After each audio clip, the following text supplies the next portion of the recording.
Hi everyone, welcome to Classics You Slept Through. I'm your host, Meredith Davis, and we've got a short reading for you today. This is chapters 13 through 18 of Kate Chopin's The Awakening. So here we go. Chapter 13. A feeling of oppression and drowsiness overcame Edna during the service. Her head began to ache, and the lights on the altar swayed before her eyes. Another time she might have made an effort to regain her composure, but her one thought was to quit the stifling atmosphere of the church and reach the open air. She arose, climbing over Robert's feet with a muttered apology. Old Monsieur Farival, flurried, curious, stood up, but upon seeing that Robert had followed Mrs. Pontellier, he sank back into his seat. He whispered an anxious inquiry of the lady in black, who did not notice him or reply, but kept her eyes fastened upon the pages of her velvet prayer book. "I felt giddy, almost overcome," Edna said, lifting her hands instinctively to her head and pushing her straw hat up from her forehead. "I couldn't have stayed through the service." They were outside in the shadow of the church. Robert was full of solicitude. "It was folly to have thought of going in the first place, let alone staying. Come over to Madame Antoine's, and you can rest there." He took her arm and led her away, looking anxiously and continuously down into her face. How still it was, with only the voice of the sea whispering through the reeds that grew in the saltwater pools. The long line of little gray, weather-beaten houses nestled peacefully among the orange trees. It must always have been God's day on that low, drowsy island, Edna thought. They stopped, leaning over a jagged fence made of sea drift to ask for water. A youth, a mild-faced Acadian, was drawing water from the cistern, which was nothing more than a rusty buoy with an opening on one side sunk into the ground. The water, which the youth handed to them in a tin pail, was not cold to taste, but it was cool to her heated face, and it greatly revived and refreshed her. Madame Antoine's cot was at the far end of the village. She welcomed them with all the native hospitality, as she would have opened her door to let the sunlight in. She was fat, and walked heavily and clumsily across the floor. She could speak no English, but when Robert made her understand that the lady who accompanied him was ill and desired to rest, she was all eagerness to make Edna feel at home and to dispose of her comfortably. The whole place was immaculately clean, and the big four-posted bed, snow-white, invited one to repose. It stood in a small side room which looked out at a narrow grass plot toward the shed, where there was a disabled boat lying keel upward. Madame Antoine had not gone to Mass. Her son Tony had, but she supposed he would soon be back, and she invited Robert to be seated and wait for him. But he went and sat outside the door and smoked. Madame Antoine busied herself in the large front room preparing dinner.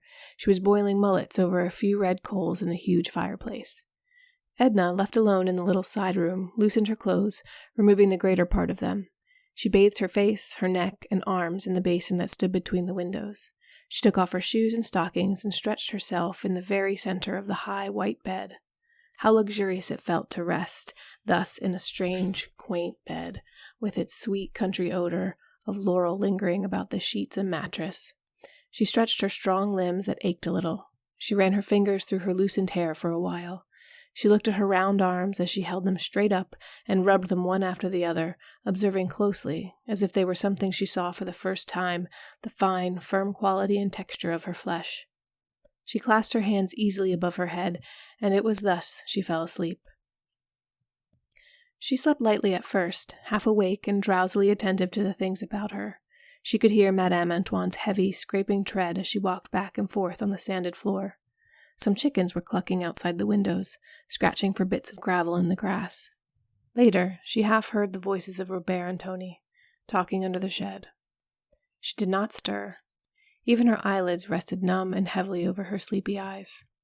The voices went on, Tony's slow, Acadian drawl, Robert's quick, soft, smooth French. She understood French imperfectly unless directly addressed, and the voices were only part of the other drowsy, muffled sounds lulling her senses. When Edna awoke, it was with the conviction that she had slept long and soundly. The voices were hushed under the shed. Madame Antoine's step was no longer to be heard in the adjoining room. Even the chickens had gone elsewhere to scratch and cluck. The mosquito bar was drawn over her. The old woman had come in while she slept and let it down the bar. Edna arose quietly from the bed, and looking between the curtains of the window, she saw by the slanting rays of the sun that the afternoon was far advanced. Robert was out there under the shed, reclining in the shade against the sloping keel of the overturned boat. He was reading from a book. Tony was no longer with him. She wondered what had become of the rest of the party. She peeped out at him 2 or 3 times as she stood washing herself in the little basin between the windows. Madame Antoine had laid some coarse, clean towels upon the chair, and had placed a box of face powder within easy reach. Edna dabbed the powder upon her nose and cheeks as she looked at herself closely in the little distorted mirror which hung on the wall above the basin. Her eyes were bright and wide awake, and her face glowed. When she had completed her toilet, she walked into the adjoining room. She was very hungry. No one was there, but there was a cloth spread upon the table that stood against the wall, and a cover was laid for one, with a crusty brown loaf and a bottle of wine beside the plate. Edna bit a piece from the brown loaf, tearing it with her strong white teeth. She poured some of the wine into the glass and drank it down. Then she went softly out of doors, and plucking an orange from the low-hanging bough of a tree, threw it at Robert, who did not know she was awake and up. An illumination broke over his whole face when he saw her and joined her under the orange tree. "How many years have I slept?" she inquired. "The whole island seems changed. A new race of beings must have sprung up, leaving only you and me as past relics. How many ages ago did Madame Antoine and Tony die? And when did our people from Grand Isle disappear from the earth?" He familiarly adjusted a ruffle upon her shoulder. "You have slept precisely 100 years, and I was left here to guard your slumbers. And for 100 years I have been out under the shed reading a book. The only evil I couldn't prevent was to keep a broiled fowl from drying up." "If it has turned to stone, still will I eat it," said Edna, moving with him into the house. "But really, what has become of Monsieur Farival and the others?" "Gone hours ago. When they found that you were sleeping, they thought it best not to wake you. Anyway, I wouldn't have let them. What was I here for?" "I wonder if Léonce will be uneasy," she speculated as she seated herself at table. "Of course not. He knows you're with me," Robert replied as he busied himself among sundry pans and covered dishes which had been left standing on the hearth. "Where are Madame Antoine and her son?" asked Edna. "Gone to Vespers and to visit some friends, I believe. I am to take you back to Tony's boat whenever you're ready to go." He stirred the smoldering ashes till the broiled fowl began to sizzle afresh. He served her with no mean repast, dripping the coffee anew and sharing it with her. Madame Antoine had cooked little else than the mullets, but while Edna slept, Robert had foraged the island. He was childishly gratified to discover her appetite and to see the relish with which she ate the food which he had procured for her.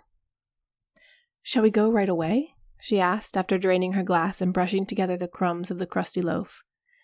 "The sun isn't as low as it will be in 2 hours," he answered. "The sun will be gone in 2 hours." "Well, let it go. Who cares?" They waited a good while under the orange trees till Madame Antoine came back, panting, waddling, with 1,000 apologies to explain her absence. Tony did not dare return. He was shy and would not willingly face any woman except his mother. It was a very pleasant stay there under the orange trees while the sun dipped lower and lower, turning the western sky to flaming copper and gold. The shadows lengthened and crept out like stealthy, grotesque monsters across the grass. Edna and Robert both sat up upon the ground. That is, he lay upon the ground beside her, occasionally picking at the hem of her muslin gown. Madame Antoine seated her fat body, broad and squat, upon the bench outside the door. She had been talking all the afternoon and had wound herself up to the storytelling pitch. And what stories she told them! But twice in her life she had left the Shinrei Caminada, and then for the briefest span. All her years she had squatted and waddled there upon the island, gathering legends of the Baratarians and the sea. The night came on, with the moon to lighten it. Edna could hear the whispering voices of the dead men and the click of muffled gold. When she and Robert stepped into Tony's boat, with the red lantern sail, misty spirit forms were prowling the shadows and among the reeds, and upon the water were the phantom ships speeding to cover. Chapter 14. The youngest boy, Etienne, had been very naughty, Madame Ratignolle said, as she delivered him into the hands of his mother.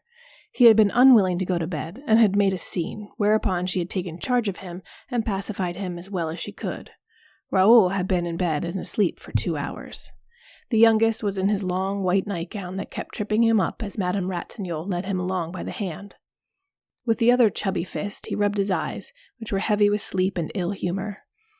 Edna took him in her arms, and seating herself in the rocker began to coddle and caress him, calling him all manner of tender names, soothing him to sleep. It was not more than 9 o'clock. No one had yet gone to bed but the children. Léonce had been very uneasy at first, Madame Ratignolle said, and had wanted to start at once for the Chinré, but Monsieur Farival had assured him that his wife was only overcome with sleep and fatigue, that Tony would bring her safely back later in the day, and he had thus been dissuaded from crossing the bay. He had gone over to Klein's, looking up some cotton broker whom he'd wished to see in regard to the securities, exchanges, stocks, bonds, or something of the sort. Madame Ratignolle did not remember what. He said he would not remain away late. She herself was suffering from heat and oppression, she said. She carried a bottle of salts and a large fan. She would not consent to remain with Edna, for Monsieur Ratignolle was alone, and he detested above all things to be left alone. When Etienne had fallen asleep, Edna bore him into the back room, and Robert went and lifted the mosquito bar that she might lay the child comfortably in his bed. The quadroon had vanished, and when they emerged from the cottage, Robert bade Edna good night. "Do you know we have been together the whole livelong day, Robert, since early this morning?" she said at parting. "All but the 100 years when you were sleeping. Good night." He pressed her hand and went away in the direction of the beach. He did not join any of the others, but walked alone toward the gulf. Edna stayed outside, awaiting her husband's return. She had no desire to sleep or to retire, nor did she feel like going over to sit with the Ratignolles or to join Madame Lebrun and a group whose animated voices reached her as they sat in conversation before the house. She let her mind wander back over her stay at Grand Isle, and she tried to discover wherein this summer had been different from any and every other summer of her life. She could only realize that she herself, ever-present self, was in some way different from the other self. That she was seeing with different eyes and making the acquaintance of new conditions in herself that colored and changed her environment, she did not yet suspect. She wondered why Robert had gone away and left her. It did not occur to her to think that he might have grown tired of being with her the livelong day. She was not tired, and she felt that he was not. She regretted that he had gone. It was so much more natural to have him stay when he was not absolutely required to leave her. As Edna waited for her husband, she sang low a little song that Robert had sung as they crossed the bay. It began with "Ah, si tu savais," and ended every verse with "si tu savais." Robert's voice was not pretentious. It was musical and true. The voice, the notes, the whole refrain haunted her memory. Chapter 15. When Edna entered the dining room one evening a little late, as was her habit, an unusually animated conversation seemed to be going on. Several persons were talking at once, and Victor's voice was predominating, even over that of his mother. Edna had returned late from her bath, had dressed in some haste, and her face was flushed. Her head, set off by her dainty white gown, suggested a rich, rare blossom. She took her seat at the table between old Monsieur Farival and Madame Ratignolle. As she seated herself and was about to begin to eat her soup, which had been served when she entered the room, several persons informed her simultaneously that Robert was going to Mexico. She laid her spoon down and looked about her bewildered. He had been with her, reading to her all the morning, and had never even mentioned such a place as Mexico. She had not seen him during the afternoon. She had heard someone say he was at the house upstairs with his mother. This she had thought nothing of, though she was surprised when he did not join her later in the afternoon when she went down to the beach. She looked across at him, where he sat beside Madame Lebrun, who presided. Edna's face was a blank picture of bewilderment, which she never thought of disguising. He lifted his eyebrows with the pretext of a smile as he returned her glance. He looked embarrassed and uneasy. "When is he going?" she asked of everybody in general, as if Robert were not there to answer for himself. "Tonight! This evening! Did you ever? What possesses him?" were some of the replies she gathered, uttered simultaneously in French and English. "Impossible!" she exclaimed. "How can a person start off from Grand Isle to Mexico at a moment's notice, as if he were going over to Klein's or to the wharf or down to the beach?" "I said all along I was going to Mexico. I've been saying so for years," cried Robert in an excited and irritable tone, with the air of a man defending himself against a swarm of stinging insects. Madame Lebrun knocked on the table with her knife handle. "Please, let Robert explain why he is going and why he is going tonight," she called out. "Really, this table is getting to be more and more like Bedlam every day, with everybody talking at once. Sometimes I hope God will forgive me, but positively sometimes I wish Victor would lose the power of speech." Victor laughed sardonically as he thanked his mother for her holy wish, of which he failed to see the benefit to anybody, except that it might afford her a more ample opportunity and license to talk herself. Monsieur Farival thought that Victor should have been taken out in mid-ocean in his earliest youth and drowned. Victor thought there would be more logic in thus disposing of old people with an established claim for making themselves universally obnoxious. Madame Lebrun grew a trifle hysterical. Robert called his brother some sharp, hard names. "There's nothing much to explain, Mother," he said, though he explained, nevertheless, looking chiefly at Edna, that he could only meet the gentleman whom he intended to join at Vera Cruz by taking such and such a steamer, which left New Orleans on such and such a day, that Beaudelet was going out with his lugger-load of vegetables that night, which gave him an opportunity of reaching the city and making his vessel in time.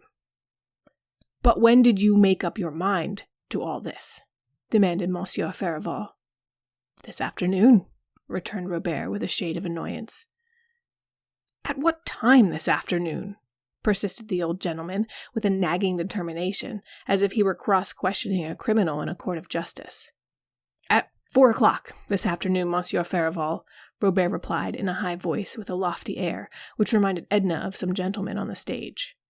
She had forced herself to eat most of her soup, and now she was picking the flaky bits of a court bouillon with her fork. The lovers were profiting by the general conversation on Mexico to speak in whispers of matters which they rightly considered were interesting to no one but themselves. The lady in black had once received a pair of prayer beads of curious workmanship from Mexico, with very special indulgence attached to them, but she had never been able to ascertain whether the indulgence extended outside the Mexican border. Father Fauchal in the cathedral had attempted to explain it, but he had not done so to her satisfaction, and she begged that Robert would interest himself and discover, if possible, whether she was entitled to the indulgence accompanying the remarkably curious Mexican prayer beads. Madame Ratignolle hoped that Robert would exercise extreme caution in dealing with the Mexicans, who, she considered, were a treacherous people, unscrupulous and revengeful. She trusted she did them no injustice in thus condemning them as a race. She had known personally but one Mexican, who made and sold excellent tamales, and whom she would have trusted implicitly, so soft-spoken was he. One day he was arrested for stabbing his wife. She never knew whether he had been hanged or not. Victor had grown hilarious, and was attempting to tell an anecdote about a Mexican girl who served chocolate one winter in a restaurant in Dauphine Street. But no one would listen to him but old Monsieur Farival, who went into convulsions over the droll story. Edna wondered if they had all gone mad, to be talking and clamoring at that rate. She herself could think of nothing to say but about Mexico or the Mexicans. "At what time do you leave?" she asked Robert. "At 10, he told her. "Beaudelet wants to wait for the moon." "Are you all ready to go?" "Quite ready. I shall only take a handbag, and shall pack my trunk in the city." He turned to answer some question put to him by his mother, and Edna, having finished her black coffee, left the table. She went directly to her room. The little cottage was close and stuffy after leaving the outer air, but she did not mind. There appeared to be 100 different things demanding her attention indoors. She began to set the toilet stand to rights, grumbling at the negligence of the quadroon who was in the adjoining room putting the children to bed. She gathered together stray garments that were hanging on the backs of chairs, and put each where it belonged in a closet or bureau drawer. She changed her gown for a more comfortable and commodious wrapper. She rearranged her hair, combing and brushing it with unusual energy. Then she went in and assisted the quadroon in getting the boys to bed. They were very playful and inclined to talk, to do anything but lie quiet and go to sleep. Edna sent the quadroon away to her supper and told her she need not return. Then she sat and told the children a story. Instead of soothing, it excited them, and added to their wakefulness. She left them in a heated argument, speculating about the conclusion of the tale, which their mother promised to finish the following night. The little black girl came in to say that Madame Lebrun would like to have Mrs. Pontellier go and sit with them over at the house till Mr. Robert went away. Edna returned answer that she had already undressed, and that she did not feel quite well, but perhaps she would go over to the house later. She started to dress again, and got as far advanced as to remove her robe, but changing her mind once more, she resumed the robe and went outside and sat before her door. She was overheated and irritable, and fanned herself energetically for a while. Madame Ratignolle came down to discover what was the matter. All that noise and confusion at the table must have upset me, replied Edna, and moreover, I hate shocks and surprises. The idea of Robert starting off in such a ridiculously sudden and dramatic way, as if it were a matter of life and death, never saying a word about it all morning when he was with me. Yes, agreed Madame Ratignolle. I think it was showing us all, you especially, very little consideration. It wouldn't have surprised me in any of the others. Those Lebruns are all given to heroics. But I must say I should never have expected such a thing from Robert. Are you not coming down? Come on, dear. It doesn't look friendly. No, said Edna, a little sullenly. I can't go to the trouble of dressing again. I don't feel like it. You needn't dress. You look all right. Fasten a belt around your waist. Just look at me. No, persisted Edna. But you go on. Madame Lebrun might be offended if we both stayed away. Madame Ratignolle kissed Edna good night and went away, being in truth rather desirous of joining in the general and an animated conversation which was still in progress concerning Mexico and the Mexicans. Somewhat later, Robert came up, carrying his handbag. Aren't you feeling well? He asked. Oh, well enough. Are you going right away? He lit a match and looked at his watch. In 20 minutes, he said. The sudden and brief flare of the match emphasized the darkness for a while. He sat down upon a stool which the children had left out on the porch. Get a chair, said Edna. This will do, he replied. He put on his soft hat and nervously took it off again, and wiping his face with his handkerchief, complained of the heat. Take the fan, said Edna, offering it to him. Oh, no, thank you. It does no good. You have to stop fanning sometime and feel all the more uncomfortable afterward. That's one of the ridiculous things which men always say. I have never known one to speak otherwise of fanning. How long will you be gone? Forever, perhaps. I don't know. It depends upon a good many things. Well, in case it shouldn't be forever, how long will it be? I don't know. This seems to me perfectly preposterous and uncalled for. I don't like it. I don't understand your motive for silence and mystery, never saying a word to me about it all morning. He remained silent, not offering to defend himself. He only said after a moment, Don't part from me in an ill humor. I never knew you to be out of patience with me before. I don't want to part in any ill humor, she said. But can't you understand? I've grown used to seeing you, to having you with me all the time, and your action seems unfriendly, even unkind. You don't even offer an excuse for it. Why, I was planning to be together, thinking of how pleasant it would be to see you in the city next winter. So was I, he blurted. Perhaps that's the... He stood up suddenly and held out his hand. Goodbye, my dear Mrs. Pontellier. Goodbye. I hope you won't completely forget me. She clung to his hand, striving to detain him. Write to me when you get there, won't you, Robert? She entreated. I will, thank you. Goodbye. How unlike Robert. The merest acquaintance would have said something more emphatic than, I will, thank you, goodbye, to such a request.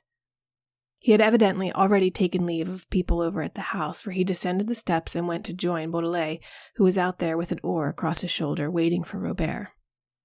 They walked away in the darkness. She could only hear Beaudelet's voice. Robert had apparently not even spoken a word of greeting to his companion. Edna bit her handkerchief convulsively, striving to hold back and to hide, even from herself as she would have hidden from another, the emotion which was troubling, tearing her. Her eyes were brimming with tears. For the first time she recognized anew the symptoms of infatuation which she had felt incipiently as a child, as a girl in her earliest teens, and later as a young woman.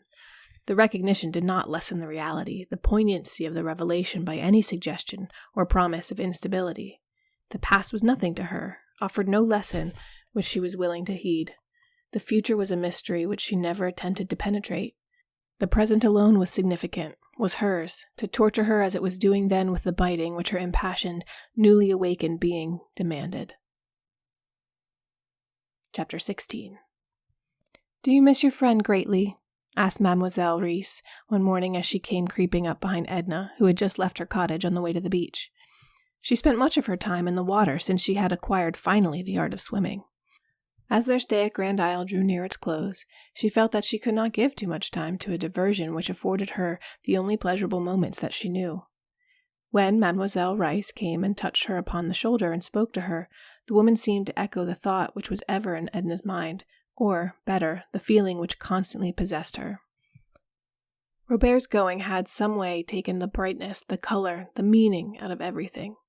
The conditions of her life were in no way changed, but her whole existence was dulled, like a faded garment which seems to be no longer worth wearing. She sought him everywhere, in others whom she induced to talk about him. She went up in the mornings to Madame Lebrun's room, braving the clatter of the old sewing machine. She sat there and chatted at intervals, as Robert had done. She gazed around the room at the pictures and the photographs hanging upon the wall, and discovered in some corner an old family album, which she had examined with the keenest interest, appealing to Madame Lebrun for enlightenment concerning the many figures and faces which she discovered between its pages. There was a picture of Madame Lebrun with Robert as a baby, seated in her lap, a round-faced infant with a fist in his mouth. The eyes alone in the baby suggested the man, and that he was also in kilts at the age of 5, wearing long curls and holding a whip in his hand. It made Edna laugh, and she laughed too at the portrait in his first long trousers, while another interested her, taken when he left for college, looking thin, long-faced, with eyes full of fire, ambition, and great intentions. But there was no recent picture, none which suggested the Robert who had gone away 5 days ago, leaving a void and wilderness behind him. Oh, Robert stopped having his picture taken when he had to pay for them himself. He found wiser use for his money, he says, explained Madame Lebrun. She had a letter from him, written before he left New Orleans. Edna wished to see the letter, and Madame Lebrun told her to look for it in either on the table or on the dresser, or perhaps it was on the mantelpiece. The letter was on the bookshelf. It possessed the greatest interest and attraction for Edna. The envelope, its size and shape, the postmark, the handwriting. She examined every detail of the outside before opening it. There were only a few lines setting forth that he would leave the city that afternoon, that he had packed his trunk in good shape, and that he was well, and sent her his love and begged to be affectionately remembered to all. There was no special message to Edna, except a postscript saying that if Mrs. Pontellier desired to finish the book which he had been reading to her, his mother would find it in his room among the other books there on the table. Edna experienced a pang of jealousy because he had written to his mother rather than to her. Everyone seemed to take for granted that she missed him. Even her husband, when he came down the Saturday following Robert's departure, expressed regret that he had gone. "How do you get on without him, Edna?" he asked. "It's very dull without him," she admitted. Mr. Pontellier had seen Robert in the city, and Edna asked him a dozen questions or more. Where had they met? On Cardelet Street in the morning. Had they gone in and had a drink and a cigar together? What had they talked about? Chiefly about his prospects in Mexico, which Mr. Pontellier thought were promising. How did he look? How did he seem? Grave or gay or how? Quite cheerful, and wholly taken with the idea of his trip, which Mr. Pontellier found altogether natural in a young fellow about to seek fortune and adventure in a strange, queer country. Edna tapped her foot impatiently, and wondered why the children persisted in playing in the sun when they might be under the trees. She went down and led them out of the sun, scolding the quadroon for not being more attentive. It did not strike her as in the least grotesque that she should be making of Robert the object of conversation, and leading her husband to speak of him. The sentiment which she entertained for Robert in no way resembled that which she felt for her husband, or had ever felt, or ever expected to feel. She had all her life been long accustomed to harbor thoughts and emotions which never voiced themselves. They had never taken the form of struggles. They belonged to her, and were her own, and she entertained the conviction that she had a right to them, and that they concerned no one but herself. Edna had once told Madame Ratignolle that she would never sacrifice herself for her children, or for anyone. Then they had followed a rather heated argument. The two women did not appear to understand each other, or to be talking the same language. Edna tried to appease her friend, to explain. "I would give up the unessential. I would give my money. I would give my life for my children. But I wouldn't give myself. I can't make it more clear. It's only something which I am beginning to comprehend, which is revealing itself to me." "I don't know what you would call the essential, or what you mean by the unessential," said Madame Ratignolle cheerfully, "but a woman who would give her life for her children could do no more than that. Your Bible tells you so. I'm sure I couldn't do more than that." "Oh, yes, you could. laughed Edna. She was not surprised at Mademoiselle Rice's question the morning that lady, following her to the beach, tapped her on the shoulder and asked if she did not greatly miss her young friend. "Oh, good morning, mademoiselle. Is it you? Why, of course I miss Robert. Are you going down to bathe?" "Why should I go down to bathe at the very end of the season when I haven't been in the surf all summer?" replied the woman disagreeably. "I beg your pardon," offered Edna, in some embarrassment, for she should have remembered that Mademoiselle Rice's avoidance of the water had furnished a theme for much pleasantry. Some among them thought it was on account of her false hair, or the dread of getting the violets wet, or others attributed it to the natural aversion for water sometimes believed to accompany the artistic temperament. Mademoiselle offered Edna some chocolates in a paper bag, which she took from her pocket, by way of showing that she bore no ill feeling. She habitually ate chocolates for their sustaining quality. They contained much nutrient in small compass, she said. They saved her from starvation, as Madame Lebrun's table was utterly impossible, and no one, save so impertinent a woman as Madame Lebrun, could think of offering such food to people and requiring them to pay for it. "She must feel very lonely without her son," said Edna, desiring to change the subject. "Her favorite son, too. It must have been quite hard to let him go." Mademoiselle laughed maliciously. "Oh, her favorite son! Oh dear, who could have been imposing such a tale upon you? Aline Lebrun lives for Victor, and for Victor alone. She has spoiled him into the worthless creature he is. She worships him and the ground he walks on. Robert is very well in a way, to give up all the money he can earn to the family and keep the barest pittance for himself. Favorite son, indeed. I miss the poor fellow myself, dear. I like to see him and to hear him about the place, the only Lebrun who is worth a pinch of salt. He comes to see me often in the city. I like to play to him. That Victor. Hanging would be too good for him. It's a wonder Robert hasn't beaten him to death long ago." "I thought he had great patience with his brother," offered Edna, glad to be talking about Robert no matter what was said. "Oh, he thrashed him well enough a year or two ago," said Mademoiselle. "It was about a Spanish girl whom Victor considered that he had some sort of claim upon. He met Robert one day talking to the girl, or walking with her, or bathing with her, or carrying her basket, I don't remember what. And he became so insulting and abusive that Robert gave him a thrashing on the spot that kept him comparatively in order for a good while. It's about time he was getting another." "Was her name Mariaquita?" asked Edna. "Mariaquita, yes, that was it, Mariaquita. I had forgotten. Oh, she's a sly one, and a bad one, that Mariaquita." Edna looked down at Mademoiselle Rice and wondered how she could have listened to her venom for so long. For some reason she felt depressed, almost unhappy. She had not intended to go into the water, but she donned her bathing suit and left Mademoiselle alone seated under the shade of the children's tent. The water was growing cooler as the season advanced, and Edna plunged and swam about with an abandon that thrilled and invigorated her. She remained a long time in the water, half hoping that Mademoiselle Rice would not wait for her. But Mademoiselle waited. She was very amiable during the walk back and raved much over Edna's appearance in her bathing suit. She talked about music. She hoped that Edna would go see her in the city, and wrote her address with the stub of a pencil on a piece of card which she found in her pocket. "When do you leave?" asked Edna. "Next Monday. And you?" "The following week," answered Edna, adding, "It has been a pleasant summer, hasn't it, mademoiselle?" "Well," agreed Mademoiselle Rice with a shrug, "rather pleasant if it hadn't been for the mosquitoes and the Farival twins." Chapter 17. The Pontelliers possessed a very charming home on Esplanade Street in New Orleans. It was a large double cottage with a broad front veranda, whose round, fluted columns supported the sloping roof. The house was painted a dazzling white.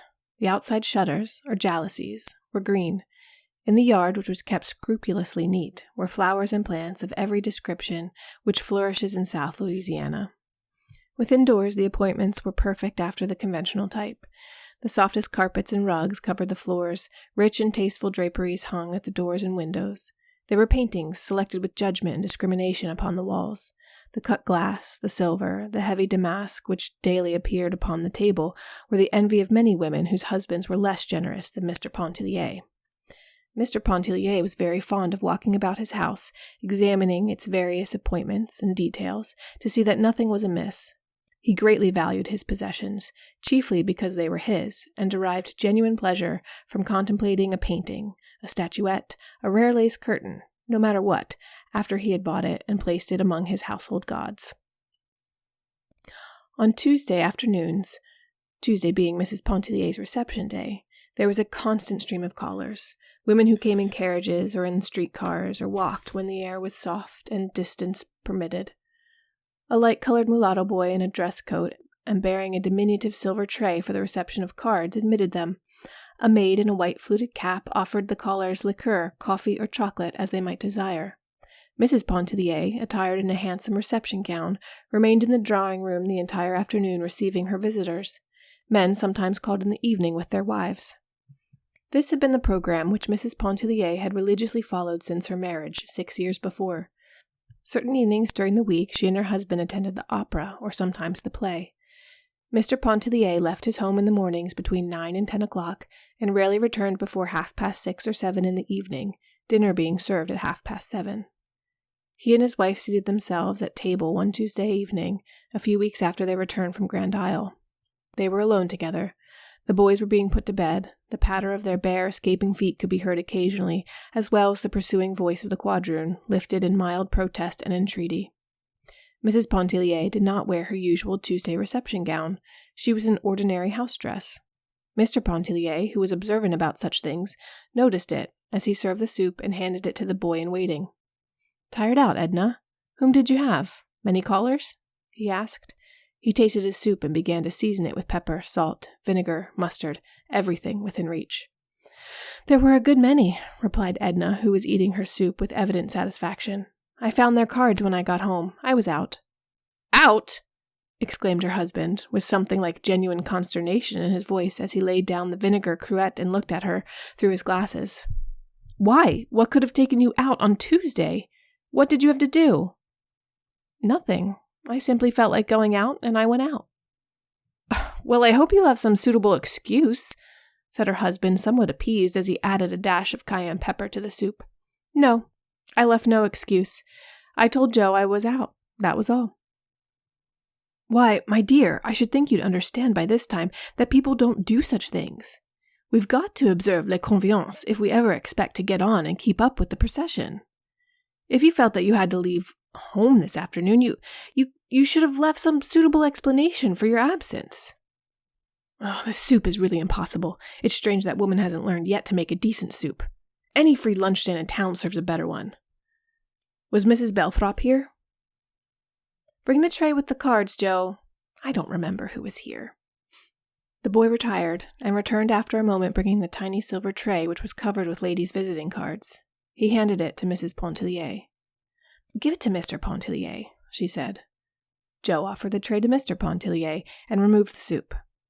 Mr. Pontellier scanned the names of his wife's callers, reading some of them aloud with comments as he read.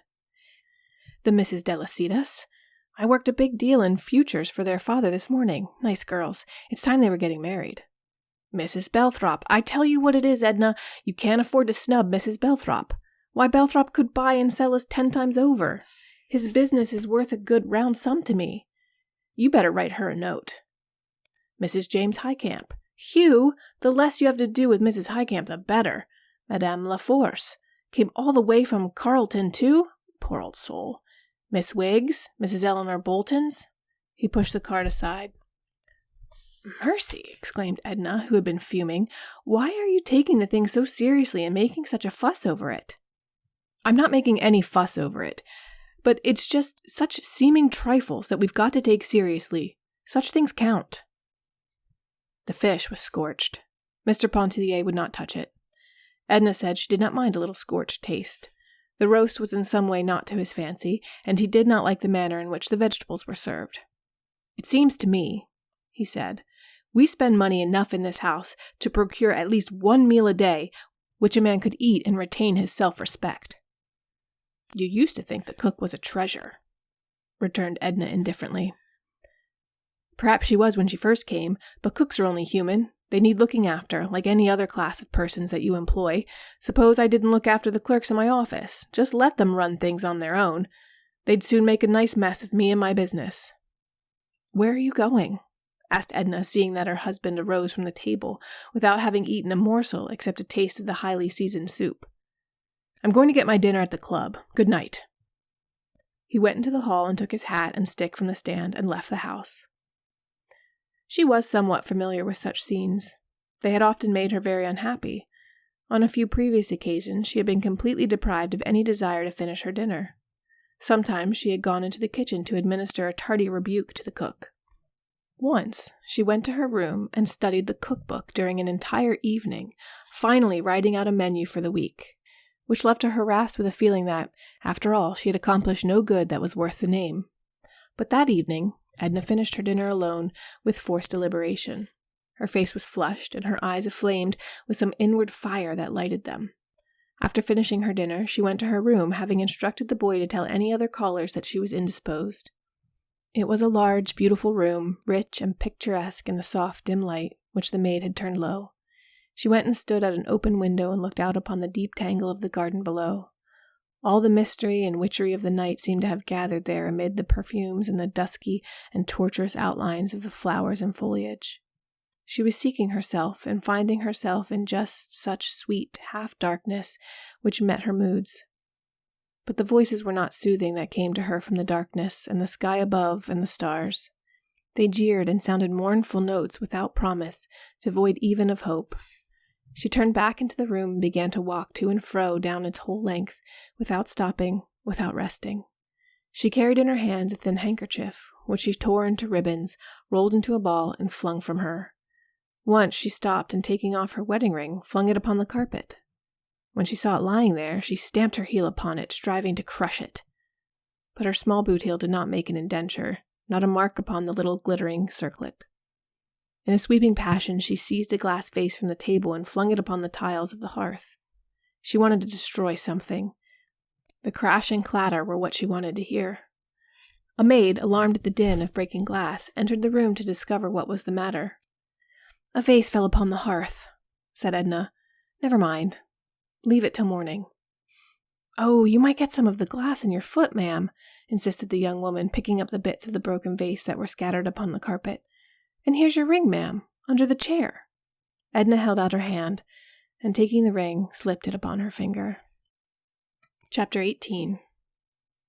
The following morning, Mr. Pontellier, upon leaving for his office, asked Edna if she would not meet him in town in order to look at some new fixtures for the library. "I hardly think we need new fixtures, Léonce. Don't let us get anything new. You are too extravagant. I don't believe you ever think of saving or putting by." "The way to become rich is to make money, my dear Edna, not to save it," he said. He regretted that she did not feel inclined to go with him and select new fixtures. He kissed her goodbye and told her that she was not looking well and must take care of herself. She was unusually pale and very quiet. She stood on the front veranda as he quitted the house and absently picked a few sprays of jasmine that grew upon the trellis nearby. She inhaled the odor of blossoms and thrust them into the bosom of her white morning gown. The boys were dragging along the banquette a small express wagon, which they had filled with blocks and sticks. The quadroon was following them with little quick steps, having assumed a fictitious animal and alacrity for the occasion. A fruit vendor was crying his wares in the street. Edna looked straight before her with a self-absorbed expression upon her face. She felt no interest in anything about her. The street, the children, the fruit vendors, the flowers growing there under her eyes, were all a part and parcel of an alien world which had suddenly become antagonistic. She went back into the house. She had thought of speaking to the cook concerning her blunders of the previous night, but Mr. Pontellier had saved her that disagreeable mission for which she was so poorly fitted. Mr. Pontellier's arguments were unusually convincing with those whom he employed. He left home feeling quite sure that he and Edna would sit down that evening, and possibly a few subsequent evenings, to a dinner deserving of the name.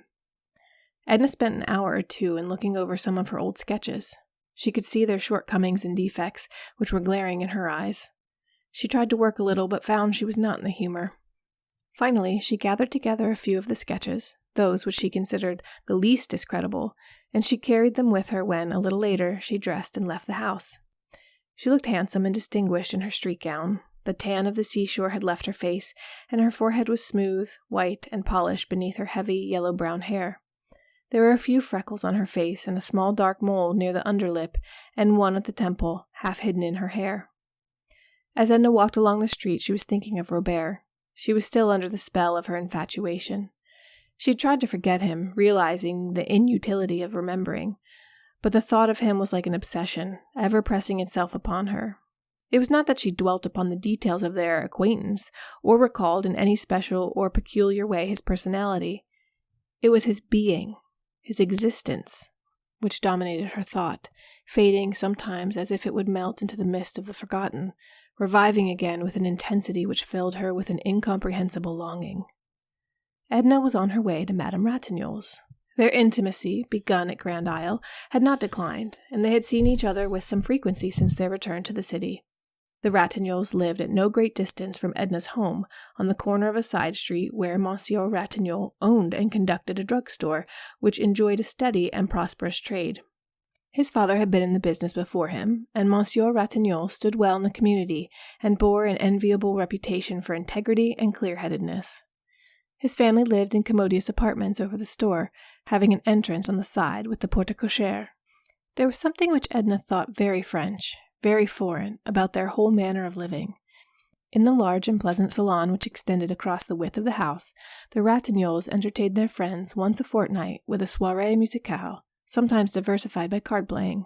There was a friend who played upon the cello, one who brought his flute, and another his violin, while there were some who sang a number and performed upon the piano, with various degrees of taste and agility. The Ratignolles' soirées musicales were widely known, and it was considered a privilege to be invited to them. Edna found her friend engaged in assorting the clothes which had returned that morning from the laundry. She at once abandoned her occupation upon seeing Edna, who had been ushered without ceremony into her presence. "Cité can do it as well as I. It is really her business," she explained to Edna, who apologized for interrupting her. And she summoned a young black woman who she instructed in French to be very careful in checking off the lists which she handed her. She told her to notice particularly if a fine linen handkerchief of Monsieur Ratignolle's, which was missing last week, had been returned, and to be sure to set one aside as such pieces required mending and darning. Then, placing an arm around Edna's waist, she led her to the front of the house, to the salon, where it was cool and sweet with the odor of great roses that stood upon the hearth in jars. Madame Ratignolle looked more beautiful than ever there at home, in a negligée which left her arms almost wholly bare and exposed the rich, melting curves of her white throat. "Perhaps I shall be able to paint your picture some day," said Edna with a smile when they were seated. She produced the roll of sketches and started to unfold them. "I believe I ought to work again. I feel as if I wanted to be doing something. What do you think of them? Do you think it worth while to take it up again and study some more? I might study for a while with Les Poor." She knew that Madame Ratignolle's opinion in such a matter would be next to valueless, that she herself had not alone decided, but determined, but she sought the words of praise and encouragement that would help her put her heart into her venture. "Your talent is immense, dear." "Nonsense," protested Edna, well pleased. "Immense, I tell you," persisted Madame Ratignolle, surveying the sketches one by one at close range, then holding them at arm's length, narrowing her eyes and dropping her head on one side. "Surely this Bavarian peasant is worthy of framing, and this basket of apples. Never have I seen anything more lifelike. One might almost be tempted to reach out a hand and take one." Edna could not control a feeling which bordered upon complacency at her friend's praise, even realizing, as she did, its true worth. She retained a few of the sketches, and gave all the rest to Madame Ratignolle, who appreciated the gift far beyond its value, and proudly exhibited the pictures to her husband when he came up from the store a little later for his midday dinner. Mr. Ratignolle was one of those men who are called the salt of the earth. His cheerfulness was unbounded, and it was matched by his goodness of heart, his broad charity, and common sense. He and his wife spoke English with an accent which was only discernible through its un-English emphasis and a certain carefulness and deliberation. Edna's husband spoke English with no accent whatsoever. The Ratignolles understood each other perfectly. If ever the fusion of two human beings into one had been accomplished on this sphere, it was surely in their union. As Edna seated herself at table with them, she thought, better a dinner of herbs, though it did not take her long to discover that it was no dinner of herbs, but a delicious repast, simple, choice, and in every way satisfying. Monsieur Ratignolle was delighted to see her, though he found her looking not so well as at Grand Isle, and he advised a tonic. He talked a good deal on various topics, a little politics, some city news and neighborhood gossip. He spoke with an animation and earnestness that gave an exaggerated importance to every syllable he uttered. His wife was keenly interested in everything he said, laying down her fork the better to listen, chiming in, and taking the words out of his mouth. Edna felt depressed rather than soothed after leaving them. The little glimpse of domestic harmony which had been offered her gave her no regret, no longing. It was not a condition of life which fitted her, and she could see in it but an appalling and hopeless ennui. She was moved by a kind of commiseration for Madame Ratignolle, a pity for that colorless existence which never uplifted its possessor beyond the region of blind contentment, in which no moment of anguish ever visited her soul, in which she would never have the taste of life's delirium. Edna vaguely wondered what she meant by life's delirium. It had crossed her thought like some unsought, extraneous impression. Thanks for listening to Kate Chopin's The Awakening. We'll be back next week with a discussion on this episode and with more readings.